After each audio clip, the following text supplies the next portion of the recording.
Well, good morning, good afternoon, good evening. Welcome to the 10 Golden Rules of Internet Marketing webinar this month. I've been doing the podcast intro.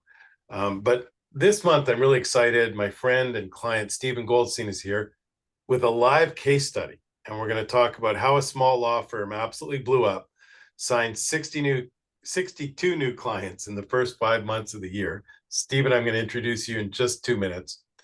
And the biggest things that worked really, really well for Steven, first of all, is he got ranked at the very top of Google with the local service ads. Some people call it Google screened with the check mark. He's also doing really well in the Google Maps.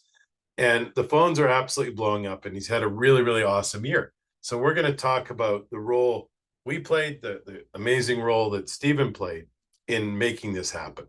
So here's the tracking of the clients. We got to 62 clients by the end of June. We turned it down a little bit the last couple months because Steven's dealing with this growth. And we're going to go through the data analysis. We see here that these 62 clients came at a cost of only $657 per client. So we'll go through that in detail and talk about it. Now, if you want to grab a quick screenshot, a quick scan here, I'm going to show this a couple times, so you'll get it in a minute. But we have what we call our secret algorithm for dominating the local service ads. So that's available free at this link, or you can go to 10goldenrules.com/LSA underscore ebook. LSA like local service ads underscore ebook. So without further ado, I want to introduce Steven. Welcome to our monthly webinar series. Thank you, Jay. Happy to be here.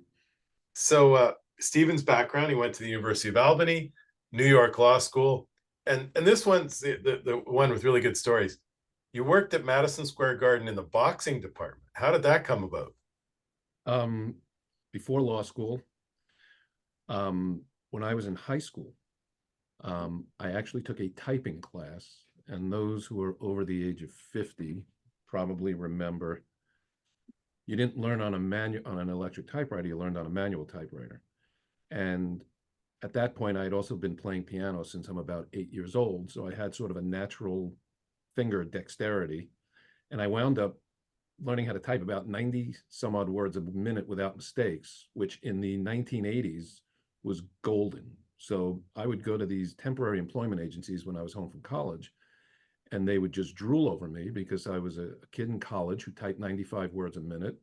And I was very highly sought after. Just so you have an idea of how highly paid I was back then, in 1982, 83, when I would work temp jobs, I was making $18 an hour in 1981 or 8, just because I could type.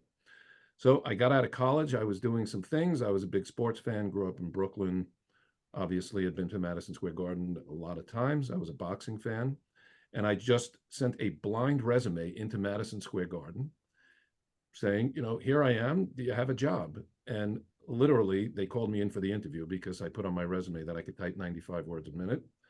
Wound up getting a job in the boxing department, which at the time, again, old New Yorkers who may remember, there was the Felt Forum. And once a month, they would put on boxing matches. And I was the assistant to the matchmaker. And I got to run around in the boxing world for a few years, which was extremely interesting. And it's funny, I actually have a client today who was a trainer back in the 80s and remembered me and looked me up. Awesome. He had heard I was a lawyer, and I'm representing him, and I'm actually representing his fighter, for the contracts and stuff. Yeah. The one cool thing, and then I'll get off it, is I got to play basketball in the arena. I got to see any concert I wanted to for nothing. And it was a dream come true. It was a great job for a kid into sports in his 20s, but that is how I wound up there. So I didn't realize I didn't share screen. So the slides, there's our graphics. And here's the Google local service ads, the Google Maps, and Steven's client growth, and the data we're going to get into in a minute. And this is the scanner if you want to scan later on. So then 27 years ago, you founded Goldstein and Handwerker. And you're a personal injury and criminal law firm, and those are your specialties. But talk about the history of the firm. So again, I went to law school a little later. I think I graduated when I was 27 or 28. Um, my grandfather owned a factory in Brooklyn, and he was an entrepreneur to the bone. And he had always told me the job is not secure. Whatever you do, go out and work for yourself. So when I went to law school, my thought was, I'm doing this so I could eventually open up my own firm, which I did after I was out of law school for about 2 years. Um, Built up the practice. It was in Manhattan, in Midtown Manhattan. I then moved to New Jersey, so I figured I would open up in New Jersey, and I would literally go out and hustle and pound the pavement. I would go to client doctor appointments to meet doctors. I would just go out and network, and obviously this was way before digital marketing or anything like that. And built a firm where I've probably represented thousands of people. I started my original firm in 1993. This I'm sorry, 94. This Goldstein and Handwork we started in 2007. So I've kind of been on my own since 1994. Well, 30 Great. years. All right. And next up is this guy, Jay Berkowitz. I'm your host. Steven was going to introduce me a little bit. Yeah. So how do I introduce Jay? I met Jay at one of the legal marketing shows. I was drawn to him because he seemed very genuine. And those of you lawyers who, like me, who have no idea of what goes on in the digital marketing world, we are at the mercy of companies like Jay. But I met him, I talked to him. There was just something about him that I trusted, and we hit it off on a personal level. And I have to say, him and his people have been fantastic. And honestly, when I went to him, I was not looking for these kinds of results. I was really looking to, I would be happy if I was getting 2 or 3 cases a month. And he basically laid out the map for me, simple stuff. I actually did what he told me, and it just took off. And Jay and his team at 10 Golden Rules, I highly, I actually talk him up. I joke for Jay that when I'm done as a lawyer, I want to be a sales rep for his company, because I truly believe in what they do and how they treat people like me who really don't know much about this sort of thing, but are looking for results. That's awesome.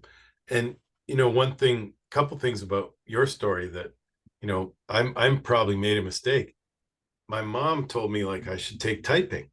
And I said, Mom, I'm going to have a secretary. I'm not going to have to learn how to type. And so I see that typing worked really well for you.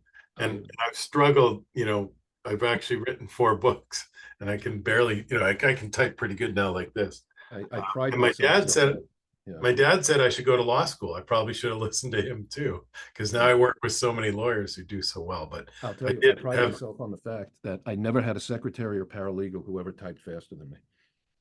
you must be lightning fast. But I had a marketing career working with McDonald's and Coca-Cola and Sprint, and jumped in to technology early on. So that's how I kind of got ahead of the curve. Wrote the 10 Golden Rules of Online Marketing in 2003. And the name of the company became 10 Golden Rules because I wrote this book and had this presentation. I was speaking at all the conferences about internet marketing in 2003. Google was still in beta and Mark Zuckerberg was still in high school. So that's my story. And I've obviously read the book over and over. Thank you so much. So we'll get into the case study. But you told me earlier, as a matter of fact, we shot some other video, and you were telling the story about, you'd had previous digital marketing firms, and you met us and you held off and you hesitated. Talk to me about previous relationships and what came about and why you decided to hire us. My story is probably the equivalent of almost any law firm owner with my knowledge of digital marketing. You get promised this, promised that. Very hard to reach people. What I love about you guys is we do monthly meetings and we go over everything. And if I want to tweak, it gets tweaked. If I want to slow down a little bit, it gets slowed down. If I want to step it up, it gets stepped up. there was really no follow through. There was no accountability. And it seemed like every one of these firms, they seemed to just be chasing the next client. And that once they got you, you kind of would fade into the background. Now, thankfully for me, digital marketing was really only a small part of the way I was acquiring cases. So I kind of put up with it for a while. Um, but then, I realized that, wait a minute, I'm still getting cases the old fashioned way, but digital marketing could be another great sort of complement. It was never meant to be my be all end all. And in fact, there's a lot of digital marketing that I don't do that you guys recommend. And that's because, I think every law firm owner has their own sort of goals is what they're trying to do. I've been practicing for 33 years. I'm not looking to build the empire right now. I'm looking to maintain a lifestyle, maintain a case flow, but not, I want to stop and smell the roses a little bit. And so I don't do everything, but what I did do worked phenomenal. What was an average month before? How many cases were you signing, and where did those cases come from?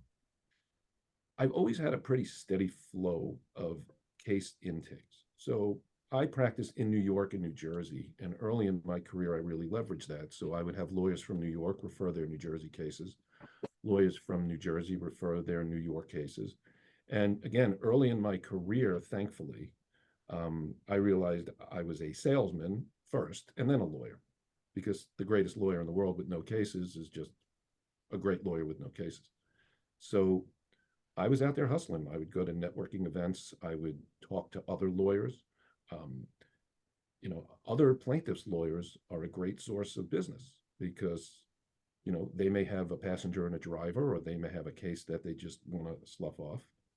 Um, and then over the years, obviously, I've represented thousands and thousands of people, and I do a lot of the old school marketing, which is not digital. I send a newsletter to people every month in print. My mailing list is about 4,800 people, and that would generate about 5 or 6 cases a month.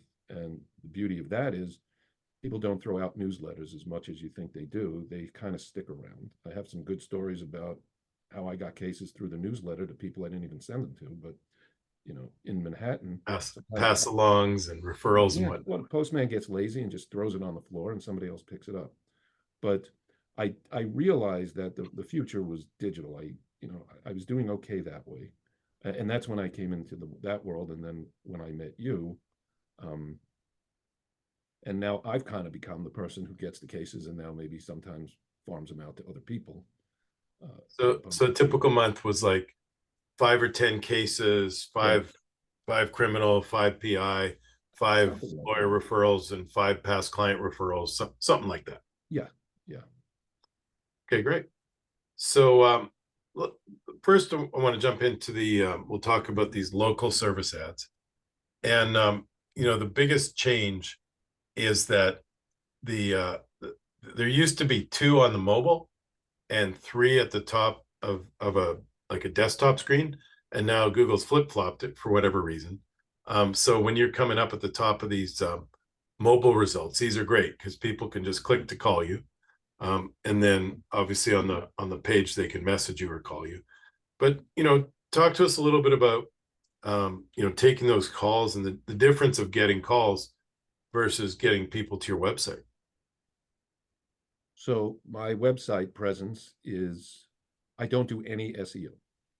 And if I get a case off of my website, that's a very rare occurrence. But when COVID hit, uh, like everybody else, I had to shut down my office in Manhattan. And I went to a remote answering service, which I still use to today. And that's who picks up my calls. So I was able to route the calls, the LSA calls would go to my answering service. They would screen them. If it was worthwhile, it would then get forwarded to me or a member of my team. It's super duper important that those calls get picked up. Not even that there's a message taken. My closing rate, if there is a legitimate case from those calls, is probably over 90%.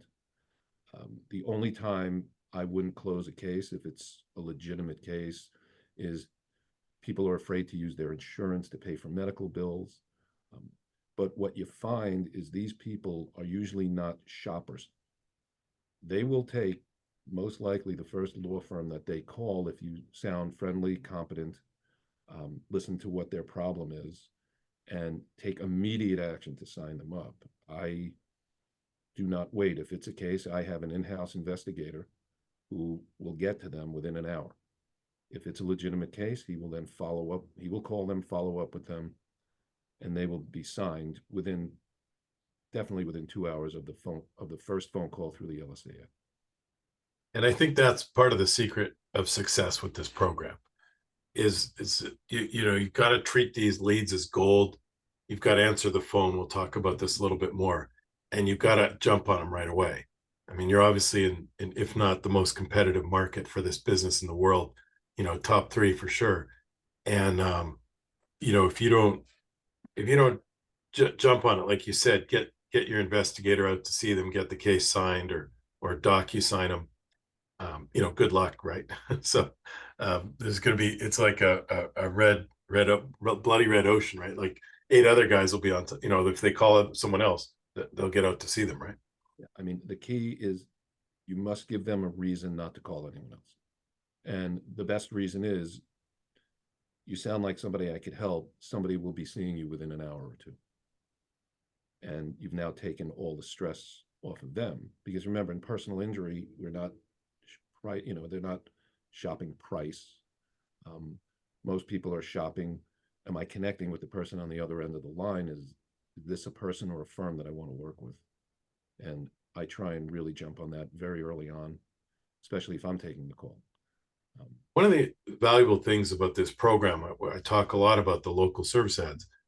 It gives the small guy a chance to compete, because in a lot of markets, our clients will be literally 1-2 with Morgan and Morgan, the biggest personal injury firm in the country.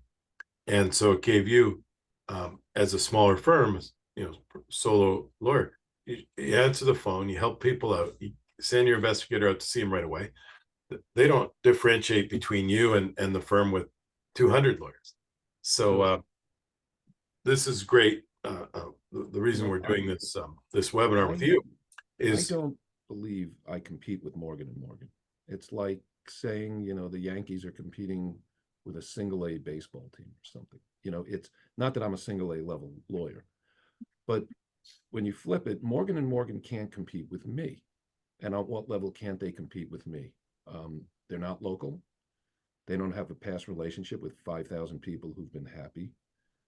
And, they can't compete with the fact that you're talking to the firm owner, most likely on your first call.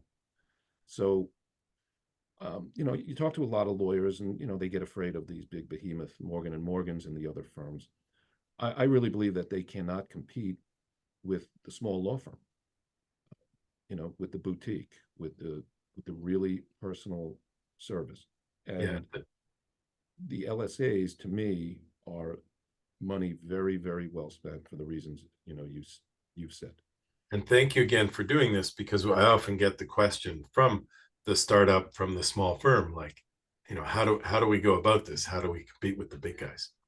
So the second thing that you did really well, and our team coached you on, is you've got to get into the back end, and you've got to disposition those leads. This is this is, I think, our biggest client. They'll get like up to 200 leads a month. They're in a smaller, a less competitive niche than personal injury. But talk about the back end of the system and the feedback you give to Google. So it is important for my own internal bookkeeping as well as Google. Google wants to see that not only have you answered the call, but that you've noted it, interacted, and I have no idea if it helps their algorithm or not, but when I was doing this consistently and I was getting cases I wanted, I was getting those types of calls more and more. So once I finish up the call, because I'm taking notes on the call anyway, I'll just immediately go into the back end, type in the name of the person, their phone number, what kind of case it was, and if it's a case I'm interested in. And I have no idea how the Google algorithm works. That's what you do, but apparently the more you do that, the happier Google is, and the happier the local service ad gods are, and they give you more leads. I mean, it's kind of as simple as that. I know nothing about digital advertising or the technology. I just know Jay tells me to do it, or his team tells me to do it, and I do it. Yeah. So, I haven't seen the statistics, but if you think of it, like, this is right at the top of Google. You've got the check mark. You got, Google is approving you in some way, shape, or form. I mean, we went through a vetting process to get you screened, and it's not as complex as it was in the early days. And then, you know, basically, the consumer comes here, and they might have heard about this program because it's also been available, what are called local service ads for plumbers, air conditioners, and there's a check mark in that program. They call it Google Verified. But the consumer has maybe some history or some knowledge that there's a program where Google vets people, and so that you're right at the top of Google. You got this check mark, and your phone, you click to calls right there, and that's the beauty of this program. So I think 30 to 40% of the clicks are coming from this program. Number of our clients are having a similar success, coming up right at the top of search. And then the next question we get asked all the time is like, does it really work? Like, we were getting some of those leads for a while, and then they faded off. This is a client of ours with 7 locations in a state. They're pretty dominant. They're pretty consistently spending around $30,000 in this program and signing 25 or 30 cases every month, around $1,300 a case. And then Steven's numbers we showed briefly earlier. So we were spending $5,000 or $10,000 a month, getting 20, 30, 40 leads a month, and then signing the clients. I guess we peaked in February, March, and April, and then we slowed things down a little bit to let you catch up. But there's the 62 cases, average $657 a case. Talk a little bit about what that cost per case means, and the stream of the cases. So I am a small firm. I don't have hundreds of thousands of dollars to spend, and it was really important to me to try and keep that number at a manageable level, which to me was about $700 or less. Now, I think those also include criminal cases, which I think when we were talking, which is crazy, those turned out to be more expensive than the personal injury, which again, I don't understand how, what, or why, but A that's little atypical, right? Yeah. yeah, that is how it turned out, because obviously the criminal cases, a good criminal case is still, I guess, dollar wise, is going to be minuscule compared to even a very average personal injury case. But I was very cognizant of my budget, which is why when I saw this started working, I really was taking seriously doing the things that I needed to do to maximize the leads I was getting. One of the things that I did is I told Jay I really wanted to be uber local, as opposed to going 30, 40 miles away from where I was. I was more trying to be the big fish in the little pond, as opposed to just being in the pond. And it worked, because especially in my New Jersey office, I would get calls from now people 20, 30 miles away, and they would keep saying, I made a search, you showed up #1 on Google. You're all over Google. And I'd call Jay. I'm like, we're not like doing SEO or anything. How in the world am I showing up #1 on Google? I mean, I am the poster child for the way not to run your website as far as maximizing it. And it was through the local service ads, was causing me to show up #1 on organic Google searches, which again, I have no idea how that happened, but that's what was happening. And that's why this LSA program is something that I tell people about. Again, I'm a believer in abundance, so I'm not afraid of competition. There's enough cases for everybody. There's probably more than enough cases for everybody. And when you work with good people, you want to let people know about it. So I teased earlier that we would share our secret algorithm for how, what the part we played, and frankly, Steven played an equally important part. So that's our what we call our secret algorithm, or the secrets behind dominating the local service ad. Again, you can scan it and get a copy of the document. But the first thing I always talk about when I talk about this topic is there was an urban myth, or maybe it was reality, that there was a red phone in the White House back in the Reagan White House in the days of the Cold War. And when that red phone rang, it only had one extension at the other end. It was the Kremlin. It was Russia in the middle of the Cold War. And so when the red phone rang, you had to urgently pick it up. We were on the verge of World War, and you had to pick up that phone.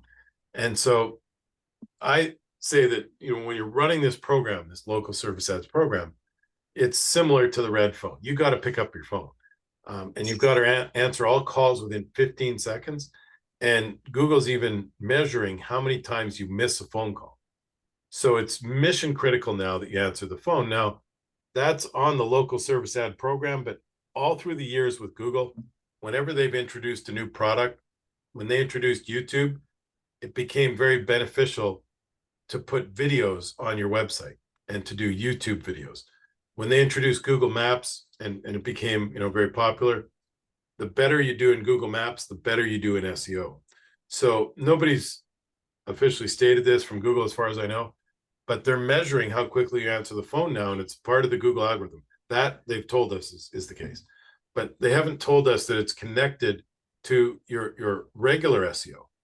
But I believe that when Google tracks something, they put it in the algorithm. So answering the phone is not only important for the local service ad program, but even if you're not running this program, you've got to answer the phone quickly and no missed calls. Steven, you want to talk about how important that's been to you? Again, so I have an answering service. So these calls are routed directly to them. So they pick up the call within 1 or 2 rings, because they pick up all my calls within 1 or 2 rings. They are instructed, in order to reach me, there's only a handful of calls that they're supposed to send to me. New case, or an adjuster calling to settle a case. Those are the number 1 and 2 things. Even like judges are not as high on the list as those 2 things. So when I see my answering service calling me, it is like the red phone. I pick that call up if I can. Listen, obviously, if I'm in court or in the middle of something, I don't. And then they are instructed to take a message, and then I get a text. And if I can't return the call immediately, my investigator will. But in terms of the algorithm that Google's measuring, and they're measuring a bunch of factors: reviews, proximity, how quickly you answer the phone, how you deal with your clients, the star rating on your reviews. But if your answering service is answering immediately, you've got the checks, both checks from Google. They're answering the phone and they're not missing any calls. That is what happens. Yeah. And one of the other things we've learned, the answering machines or the phone trees, like press 1 if you're a new client, press 2 if you're an existing client. Those things are hurting this program. So you want to get rid of the answering machines, the recorded messages, after hours. You definitely want to go to an after hours phone service. Next thing in our secret algorithm, we want to set bidding to maximize leads. And Google goes back and forth on this a little bit, but that seems to be the best way to go right now. And then designate all calls immediately in the back end of the system. So when you log in, like if we clicked on one of these, this is just a picture. It's not an actual. We're not live on Google, obviously. But if Steven gets this, he clicks on it, he goes in there and he says, "This was a good lead, booked." It's like Google's terminology from the days of the air conditioning guys and the plumbers. They booked a meeting. They're going to go out and give the consumer a quote. Or archiving meaning this wasn't a good lead. This guy's looking for a divorce attorney, and we do personal injury. So Steven hops in right away and does those. And then, the phenomenal role he's played in this program is getting 1 to 2 new reviews per week. So I'll let him talk about how he got the reviews. But if you saw in the data in this calendar year, he's gone from 50 reviews to 103 reviews. So here's the total reviews you hear. They're all 5 stars. So he's asking folks who love them. But Steven, the other thing is very important is you want to get 1 to 2 new reviews per week. So a lot of people will, I need reviews, they'll give an incentive to their paralegals. They'll get 30 reviews within 2 weeks and then nothing for weeks or months.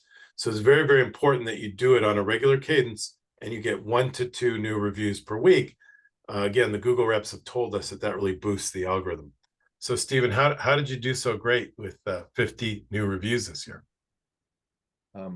So it became the most important part of my marketing strategy, especially once we started working together. And for every personal injury lawyer, there is one point in the case and the relationship with your client when they are the most happy. And that's when you're handing them a check. I make every client come to see me to get their check, and we will then talk about how the case went. And some clients, I will jokingly say, you know, part of the retainer says you can't get your check unless you write a Google review. And then they laugh. But the real key is you want to ask for these things. I find you must do it in person. I'm not set up, where they're like, if they leave my office without leaving a review and they say, oh, I'll do it when I get home, 99% of the time it's not happening. Yeah, I think it's really important to ask them while you're sitting there and they're at their happiest. I mean, I've gotten Google reviews on my criminal cases literally right after the disposition of the case. I mean, there's no criminal defendant who's happier with their lawyer than when they walk out of court and the case has just been dismissed. And they get their phone back. And then they get their phone back, right? And nobody's ever turned me down. Yeah. It's a little harder to get the criminal reviews, quite frankly, because nobody wants to be Googled themselves and then they see that they've given a review about their criminal case. But, there's ways to get around that. The other secret that I had is we all get a lot of calls from people that we can't help, but we're nice to them and we give them a little advice, or we'll say, you need this kind of help, or you don't even need a lawyer.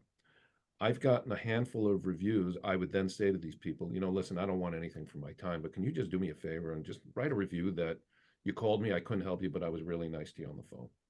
And again, not being a tech savvy person, and I do not review things when I buy them. I don't go onto Google and look for reviews. I just don't. Maybe it's, for whatever reason. But I will tell you, probably 85 to 90% of these cases I signed through my LSAs, the first thing people will say is, I saw your Google reviews, so I called you.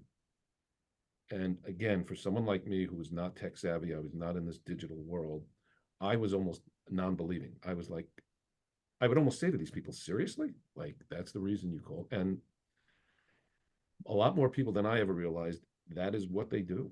And I've made Google reviews the number one marketing thing that I do, because I could do it.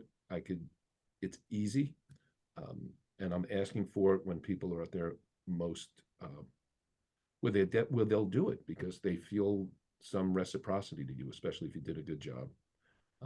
Sometimes even if it's not a big settlement, if they think you treated them well, if your office treated them well, it's not only about the money when you get these reviews. A lot of people, what I found, they're more interested in the whole process, how they're treated, if they have a connection with the lawyer. It's nice to get somebody $1 million, but the majority of the cases for someone like me are not, high six-figure cases, but I could do very well, $50, $60, $70,000 cases. I could make a nice living.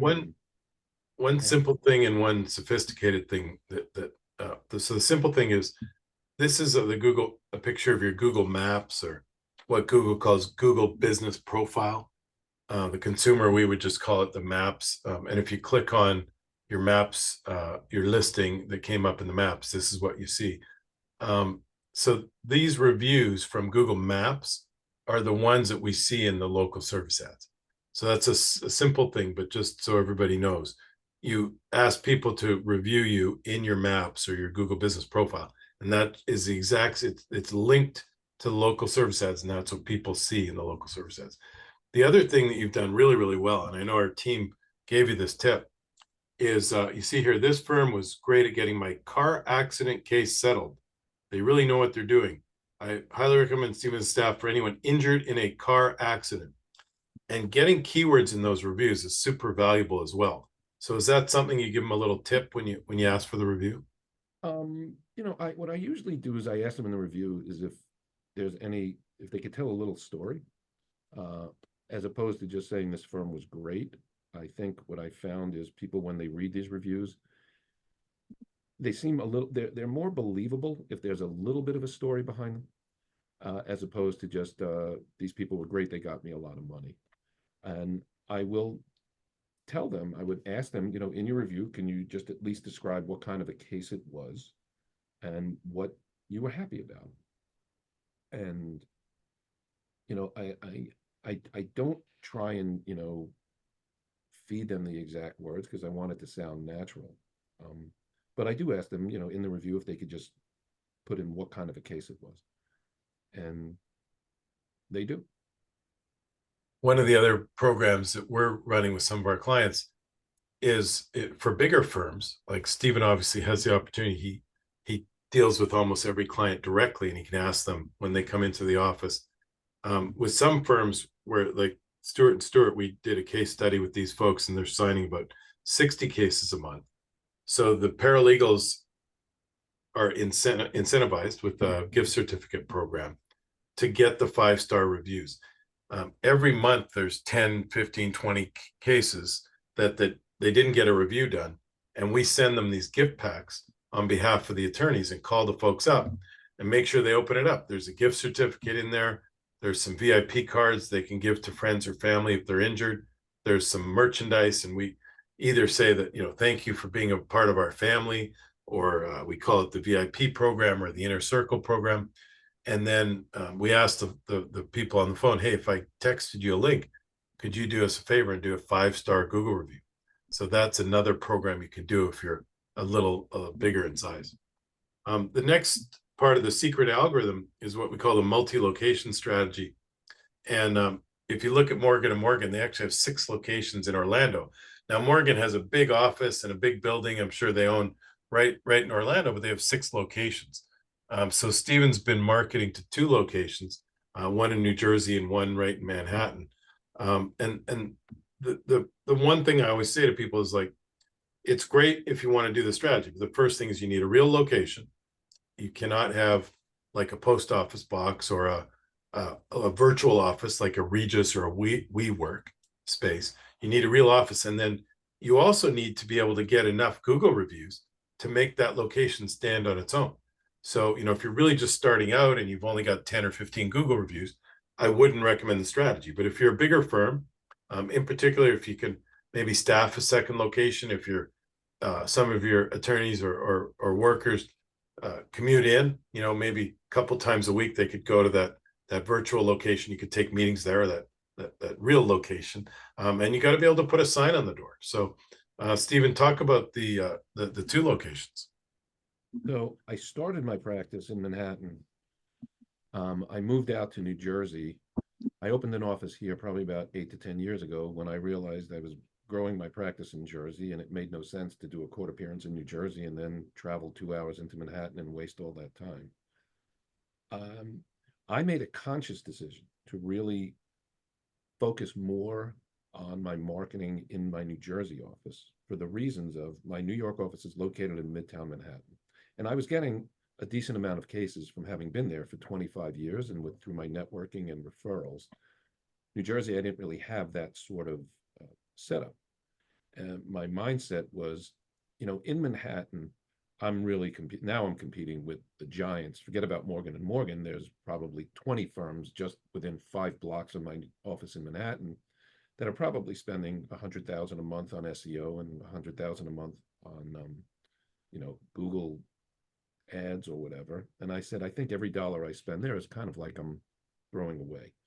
So I really focused on my New Jersey location, but I also have the same strategy for Google reviews for my New York office as I do in my New Jersey office. And I would, ask people if it was a New York case, I would ask them to review the New York office. And you have to be kind of specific about that, because if somebody Googles me to write a review, I think depending on where they are, Either my New York office or my New Jersey office will show up. So, they could live in New Jersey. If it was a New York case, I have to tell them, when you do it, please make sure you're reviewing the New York office as opposed to the New Jersey office. And one thing I was going to ask you at the start, you got some really big cases, right? Like these are not just Yeah, small no, soft tissue cases. I remember one of the first calls I got off this program. It was a woman, and she said, my husband got hit by a tractor trailer about 8 months ago and he had surgery. Is that something you'd be interested in? And the first question I asked was, am I really the first lawyer you're calling? And she said yes. Um, so what was also interesting, I called Jay, is that, this really took off for me at the beginning of the year, and I'm starting to settle those cases now. And it's really interesting because, again, I was driven mostly by referrals and very, old school type marketing. But I have gotten good cases. And I don't even know why this is, but it almost seems like the quality of the cases I'm getting are better than I was getting through other means. Now, to me, it may just be that these people are more motivated because they're actually searching and then picking up the phone. They're putting in effort. But I found that the quality of the cases I'm getting through the local service is probably better. There's better insurance coverage. The people have better coverage themselves than I've been getting, than I would get in other ways. And so it was actually really interesting. You're also, thank you. You're also taking the message leads. So this is relatively new in the program. And I'm responding to them. Yeah, and you respond immediately, right? Super Yes. important. Those go straight to my cell phone, where they will specifically say, do not call. I will text them. And I have my own template to get them interested in calling me. My rate of people calling me after the first message of them saying, please don't call me, is about 90% based on the message I send back to them. So you send them a text and say you're going I to be send them a text, but it's kind of worded in a way that, listen, I'm not threatening. I'm not looking to, because a lot of these people, I think they're afraid that they're going to be sold hard. Um, and, I just say, look, based on what you texted me, I think I could help you, but I really need to talk to you. If you're uninterested in talking to me, that's not how I operate, and you might be better off going somewhere else. And like any human nature is, as soon as somebody says, I may not be interested in you, that drives up their interest in me. I mean, that's just basic human psychology. So I love it. kind of let them know that I'm happy to talk to you, but in a nice way. I really don't need your case. And, I don't work that way. So if that's the way you need to work, somebody else is probably better for you. And it works that way too with my criminal cases, especially in the criminal, which is different than the PI. You do get a lot of price shoppers. And as soon as I get a price shopper on the phone, the first thing I say is, listen, you're charged with a crime. If price is your criteria, I am not your person.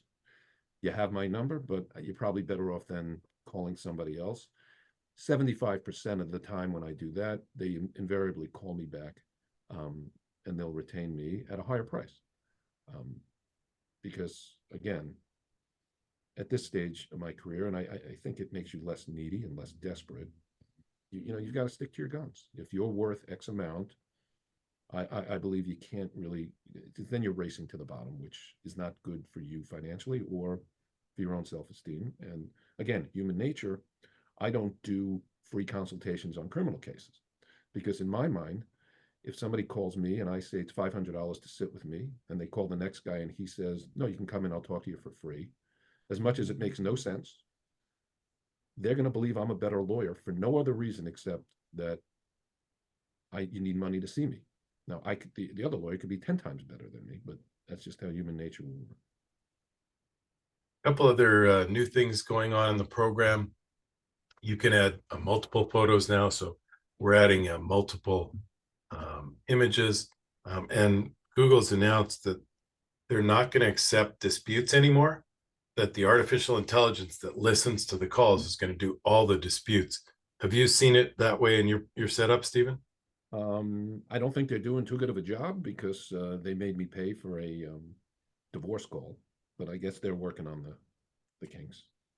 But I And will say I was not a big disputer anyway, because I kind of wanted to be the guy who didn't give Google a hard time.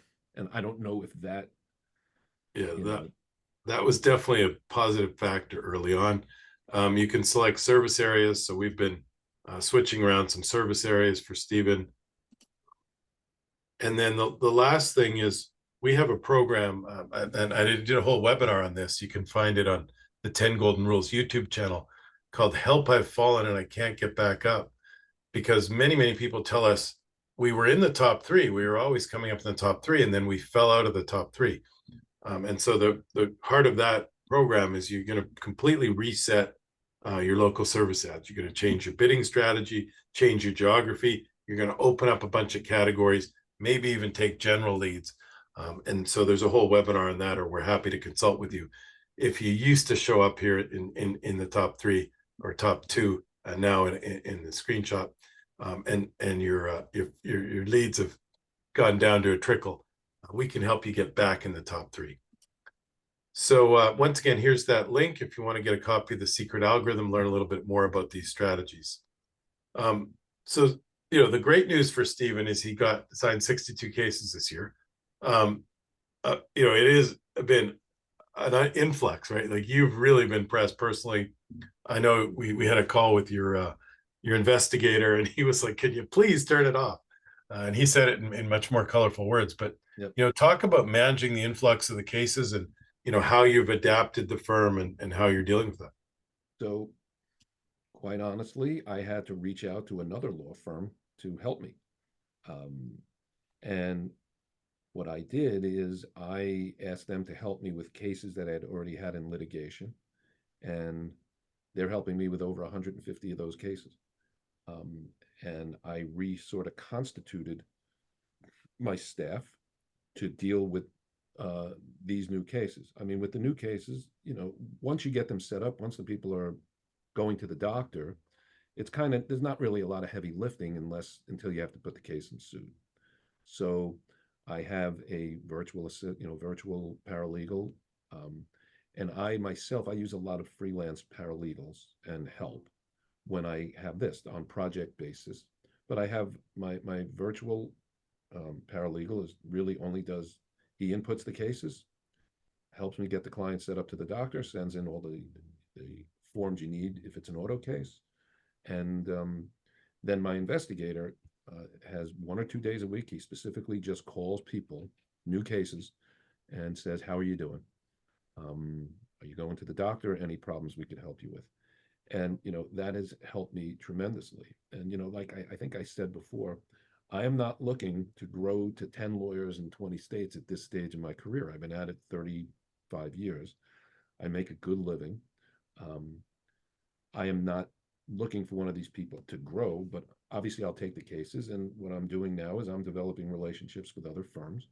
And if the caseload gets too big for me, they're more than happy to help me with the cases that I'm getting through, the LSA or other means. So you've got another firm helping with some of the hard heavy lifting, and you've virtualized some of the things. One thing you said in there that's not subtle, because I hear this over and over again, the number one complaint about personal injury cases is my lawyer doesn't get back to me, doesn't tell me what's happening with my case. And so you've got your investigator calling every couple days. How do you manage that? Like, do you have a schedule? Do you have a list? We have a software that we use for case management, and literally he goes from, I'll give him, okay, need you to call these 20, newest to oldest, and he literally just goes down the list. And just, understand they don't necessarily need to hear from me. They just need to hear from somebody. And they're instructed in the beginning of the case that, look, I'm going to be really hard to get a hold of because I'm working on cases. However, all it takes is a minute. It's just a quick phone call. How you doing? Oh, good. You're going to your doctor? Great. You need anything? We're here. And hang up the phone. He probably blows through anywhere from 25 to 35 calls a day just on clients. And then what happens is they develop relationships with your paralegals or your investigator. And I've had now where when they want to refer a new case, they don't call me, they call my investigator, they call my paralegal. Um, That's great. and but again, I'm small, I'm not, and I don't have turnover. So the people that have been with me have been with me. I have one paralegal been with me for almost 28 years, another one 23, another one 16. So they know us. They know us, especially from, when we had their case. But this is Um, not subtle, by the way. Stephen has 103 five-star reviews. And I think a big part of that, I mean, obviously you have a personal relationship, you do a great job for these folks, but unquestionably, you reach out to them proactively and they know what's happening with their case. They know who to reach and we they're not frustrated. Like I unfortunately again, had a case, I got rear-ended and I kept calling, my attorney, like, what's happening? What's happening? What's happening? Unfortunately, I didn't use one of my clients. I used a guy from my networking group, and I wouldn't make that mistake again. yeah, I mean, it's also what I find is, again, I'm a little more old school. I believe you pick up the phone as opposed to an email. And I tell the people that work for me, and and I'm a believer, if it's important enough, it's not a text, it's not an email, it's a phone call. And a simple 2-minute call to say, how are you doing, is just does wonders for the relationship. And again, at the end of the day, I've been at this a long time. Everybody wants to get as much money as possible, but if the clients feel that they've got a relationship with the firm where when they pick up the phone, the lawyer's office actually knows about their case, it's amazing what it does for the relationship. Money almost becomes secondary. Um, and with the people that I have the relationships with, it's very rare. It also leads to a lot of trust. So when I recommend and say, look, this is probably a good thing for you to do as far as taking a settlement, obviously I have to really believe it, but I find I don't get as much pushback. Where you'll get, oh, I know this person, they had a case, they got $1 million, you're telling me to take whatever it is. And again, to me, I think that's the number one driver of my repeat business, is not the results, it's more of the relationship. So we've started doing a couple other projects, and Stephen mentioned he's not doing everything with us, but we started doing a little bit of work on the Google Maps. Um, this is a tool that shows us where you're coming up on the Google Maps. So we want to see as much green, which is in the 1, 2, and 3. If we go back here, this was position 1, 2, 3. If we click more businesses, they're going to probably show 30 or 40 different listings. And so you do really well all throughout this area. Here, these are different search terms. Doing pretty well around your location and a little bit to that northwest. So some of the things we do is, update the Google Maps, putting updates in there, getting the whole thing set up correctly is very, very important. And adding the updates are very valuable. The other things we do is we get links, local area links, or what we call citations to the map location. That helps. And then we do a thing called NAP, name, address, and phone. You've got to be really precise that if your name is in Google, in the Google Maps listing, is Goldstein and Handworker LLP, you've got to be super consistent with your address, your name, your address, and your phone number everywhere you're listed throughout the area. And then, frankly, Steven's done the biggest job with this, which is getting those Google reviews on a consistent cadence. Steven, anything else about the maps from your side? Well, just although it looks like a lot of red, the areas of green are where I basically told you guys to focus. As I said, I'm not looking to expand so far from where my office is. And so there's a lot of, I guess, orange and red. Obviously, we always want to get better, but there's more than enough green there to make me happy. Actually, those are very good results for a competitive market. Like if we're in like a super small town, like not New Jersey, New York. Um, Yeah. and then the other thing we're doing is some video, and I teed one up here, so hopefully this will play okay. I like how we said my spouse, not me. Thank you. Here's a situation I've had. Client gives me a call, says, I don't know what to do. I just got a call from the police. My spouse has been arrested for a DWI. What do I do? In New Jersey, thankfully, a DWI is not a crime. So unless somebody has committed some other crime, the person will be let go from the DWI for a future court appearance. So this video may be more of social science advice than it would be for a legal advice. But So I think you can go to Steven's YouTube channel and see more of that. But the reason why we do these videos and the reason why it starts with a question is that when we do Google searches these days, we're asking questions, something we don't know the answer to. So what do I need an attorney if the insurance company won't pay for my car accident repairs? What do I do if my spouse gets a DWI? So Steven's answering these questions. We've done our first series of videos, and those will go on YouTube. Google owns YouTube, so it's part of the algorithm. And then we'll put the videos on blogs on his website and use them throughout his social media. So we shot those. You were actually down in Florida here with our local videographer, Yes. but we shoot all across the country. What was the experience like for you, and what did you learn?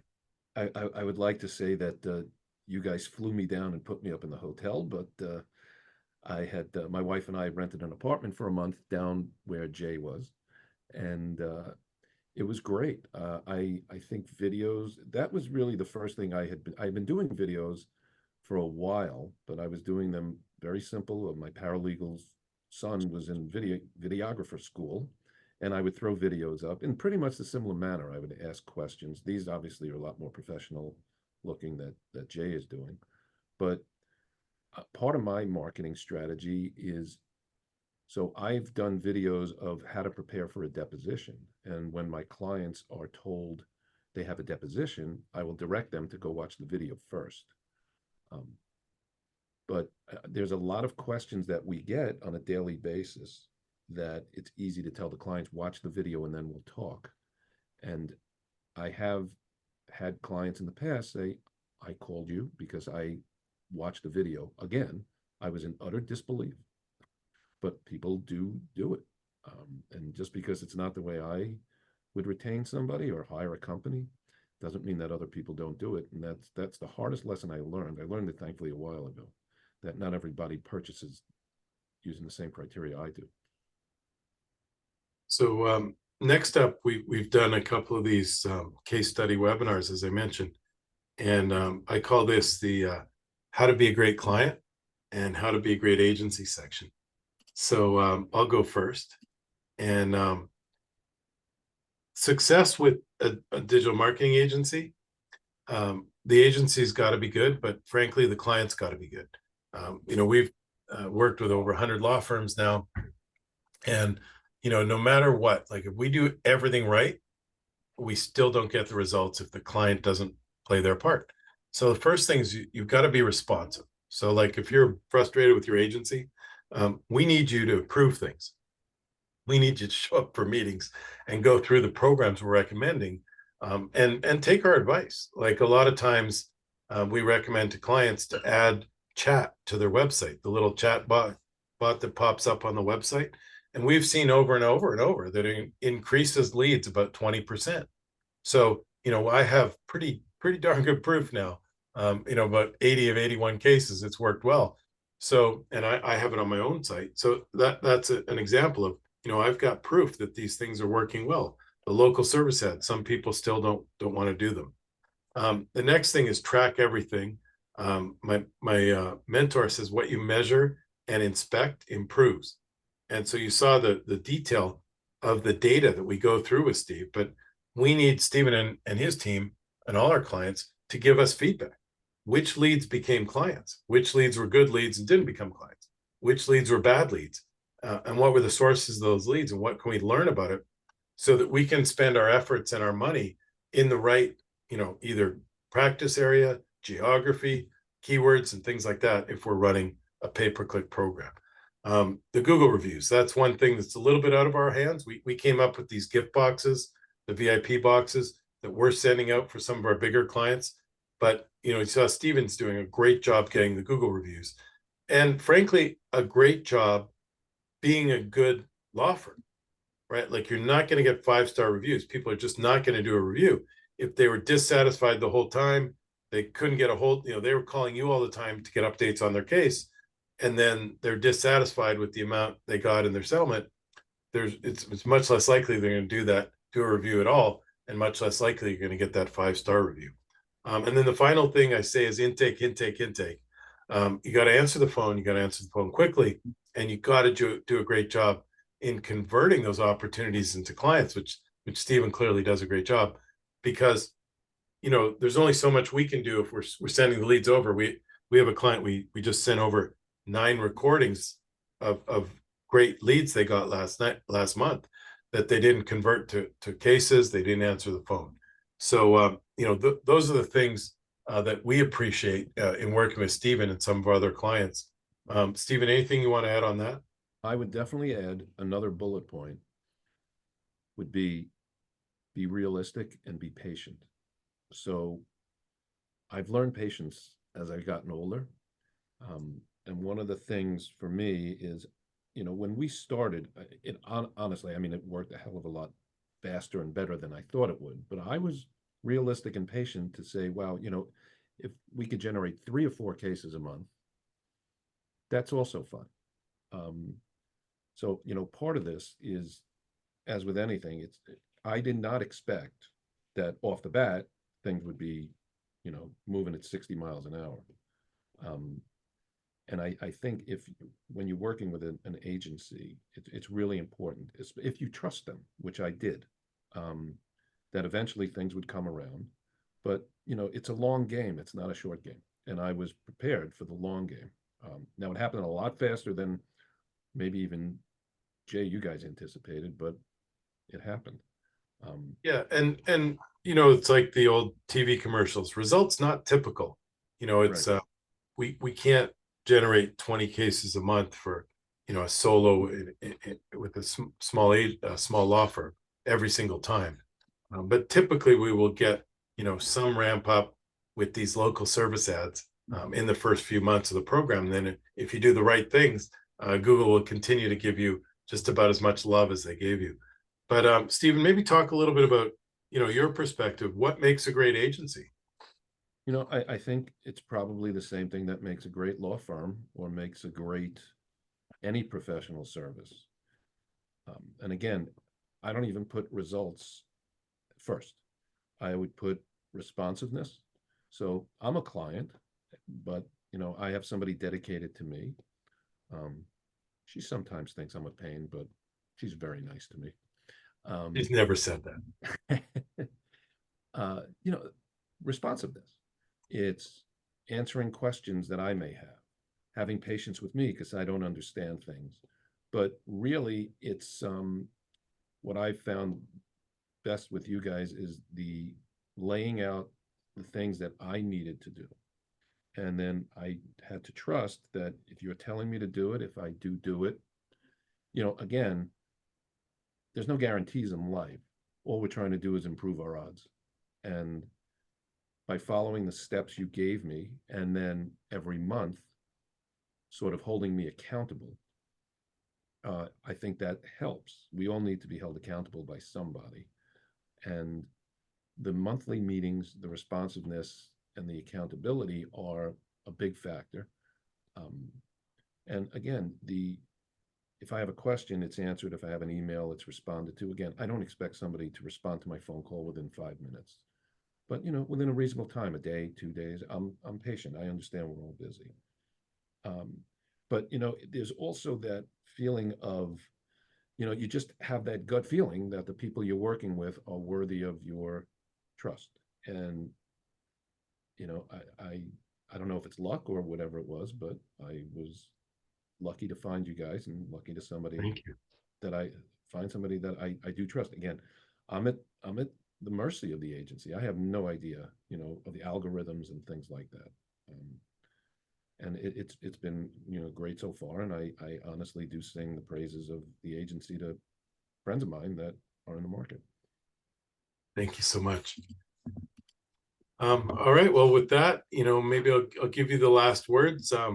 We got from, you got from 5 or 10 cases a month to adding, additional 15 or 20 from the digital marketing program.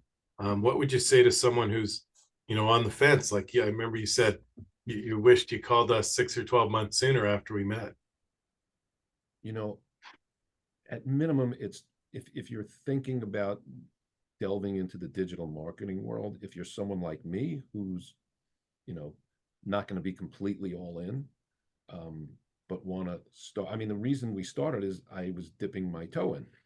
That's how we kind of started. And then I kept putting my foot in a little deeper and deeper. And we got to the point where I was now getting the cases. I think it's really important to have a professional who understands Google, understands digital marketing.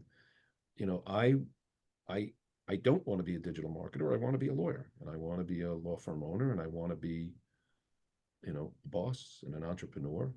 And we all need help. I can't learn everything. And all I can say is my experience has been they're extremely trustworthy. They will do what they need to do to make it work. And again, Jay, you never made any wild guarantees to me, not that I ever asked you. But part of the trust factor comes with, listen, I know it's advertising, it's marketing, it's, again, anything we do to improve is just to improve our odds. There's no guarantees. And when somebody, I think you guys were the first agency that did not sell me a guarantee in the sense of like, oh, you're going to get 20 cases a month. It was more of like, listen, it may take a while. You're going to have to do certain things. And then if it's not working, we'll tweak and see how it works. So I think if you're in the digital marketing, if you're thinking about it, I absolutely think if you've got the money and you've got the motivation, you absolutely must work with an agency. And obviously, these are the guys I like. So much. Yes. So we got a few questions coming in. If anyone has any questions for Steven or myself, you can do it in the Q&A or the chat. And Alyssa's sending a few over from the LinkedIn. We're live streaming on LinkedIn as well. So Barry asked, how do you get penalized by Google for not answering the phone within a certain time frame? And I think my answer, Steven, I'll give first, is there's basically a mathematical algorithm, and Google's calculating everything. They're calculating how quickly you answer the phone, how quickly you respond to people on the message app, how many reviews you're getting, and how quickly you're putting information into the back end of the operating system of the local service ads. So they're calculating how quickly you answer the phone, and I think it comes down to Google said this in their public disclosures and their like patent filings and things like that, that they're looking for websites and companies that are helpful to people. Like essentially what Google is people are asking questions, they're trying to get answers, or they're looking for help, air conditioning, plumbing, lawyer to get them the money that they deserve for their car accident. So if you answer the phone quickly, Google's going to show you more frequently that someone who doesn't answer the phone quickly. So that's the most important thing. And then also not missing any calls. Next question comes from Liz. Do LSAs require you to serve a specific mileage outside my location? Well, Steven, you've rejiggered your geography a little bit. Why don't you take that one? So I think I had asked you initially to just go within 5 miles of my office. And I think we could have gone further. That's where we started. And then when it started growing, I think we grew maybe to 10 miles. And then what happened, which I didn't know how it happened, you can maybe explain, is I started getting calls from 30 miles away for areas I wasn't even telling you to advertise. And they were going that far out. And people were calling me and saying, you're all over Google. And I was like, how in the world am I all over Google? I'm not doing the SEO. I'm not putting content on my website every other day. But that was the feedback I was getting. So I don't understand how it happened, but I just know that it happened. But initially, I just wanted to be, again, the big fish in the little pond. And that, in my mind, was probably the most efficient way early on, to spend my dollars. So proximity is good.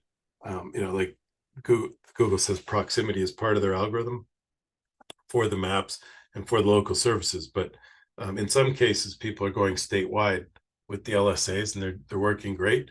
And like I said, if it's not working great, we do a reboot. So we'll go more concentric to the office, or we'll go broader if we weren't wide enough. And I think the other part of the reason is, cell phones are inherently mobile, right? So people could be driving, they could drive by your office on their commute to work or something, and then Google flags them as a prospect. Or they could even, go for dinner closer to your office, and Google will see the movement of their phone. But I'm not as an expert on exactly that. Question from Joe: how is the cost per lead determined by Google? Well, I think cost per lead is really just a calculation.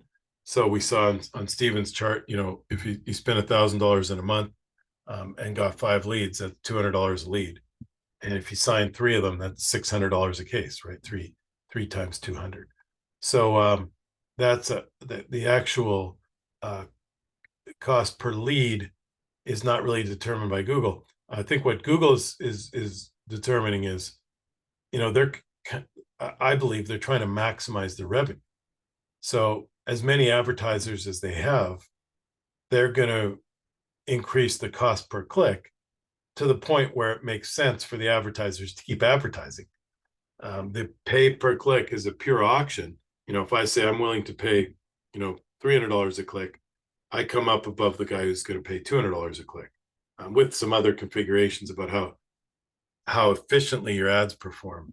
But this system is more about, seems like Google spreads the wealth a little bit, and then if you answer the phone quickly, they give you these calls. And we saw that those leads were coming in, $150, $200 per lead. Mary asked, what's the minimum amount spent on LSA in order for them to work? There's not necessarily a minimum spend for them to work. There's a minimum spend that Google will allow you to put on your program. So in most of the markets, it's, around $500 a week. But If we can I would, just answer that quick? yeah, sure. So for the summer, I told Jay, we'll do minimum spend and pick it up in September. And I'm getting cases. Now, I'm not getting 20, and I wasn't looking to get 20 leads a week, but I'm still getting leads. Not that I would recommend it in the beginning. Again, I'm just kind of in a slow, I turned it off a little bit. I'm turning it on back in September. But I got 2 cases this week that we signed. And it's Wednesday on the, where we kind of are, I guess almost like when you close the house up for the summer or the winter, and then, we're going to go back. And I got 2 cases this week signed through this. Yeah, you got a great personal injury case this week, right? Yeah. Lauren asked, we're a small firm and I don't always have 1 to 2 new clients to ask for reviews each week. How do we work around that? Well, Steven gave you one great suggestion, and I have learned this in my business too. He said a lot of times you get calls for someone whose case you can't take, it's just not a fit for your business model, but you give them free advice. You tell them, either refer them to someone else, or you tell them what to do, how to file a small claim or whatever. So a lot of times you help people out on the phone. You can ask them for a review. I get the call all the time from someone's nephew who's starting an internet business and they want my help.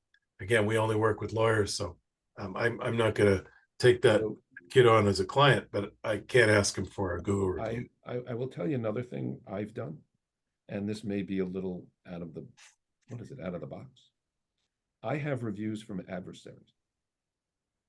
And, if you're a plaintiff's lawyer and you've been doing it for a number of years and you're not a complete jerk, usually you should be developing relationships with the lawyers that you see on the other side. And I have. And I have had lawyers that I have a good enough relationship after a case. I would ask them, do you mind putting up a review of what you thought of me as a lawyer? And these are not reviews from clients. Now, I want you to imagine how powerful it may be if you're if you're looking for a lawyer and there are reviews coming from their adversaries. And the best reviews are, I've had reviews from adversaries who have put on I thought Steven was so good that I referred a case to him. So it doesn't have to even, you can get reviews from all over the place. It doesn't necessarily have to be a client. It could be somebody who made a phone call. It could be even a vendor. I've asked, vendors, can you give me a review on what you think, dealing with me has been like? There's a whole host of other people and entities that you could ask for reviews. But I have told people about getting reviews from my adversaries, and sometimes they look at me like I'm crazy. But again, over the years, I've developed relationships with defense lawyers because they're good people, and Great point. And listen, it's not always about fighting. There's a lot of times in a case where you've got to do a solid for the other side because we're all human. They may make a mistake, and you don't want to take advantage. And when you do that, and they owe you one, it's always nice to be able to say, look, remember you missed that motion date and I gave you the adjournment without a hassle. Maybe you could just write something nice about me. If Great suggestion. it's only limited by your creativity. So if you don't have one or two clients that you're giving checks to a week, there's a whole host of other people that have dealt with you and can say nice things about you. Well, Steven, this was awesome. Thank you so much for your time and your trust, and frankly, congratulations on your success. You got it. I appreciate it. All right. Well, with that, we'll wrap up. If you enjoyed this and you're watching on YouTube or listening on the podcast, please give us a 5-star review on YouTube or on the iTunes app or Spotify, wherever you're listening, and take a minute, search Goldstein and Handworker and give Steven a 5-star review. We'd really appreciate it. Thanks, everyone, and have a great rest of your day. Thanks, Steven.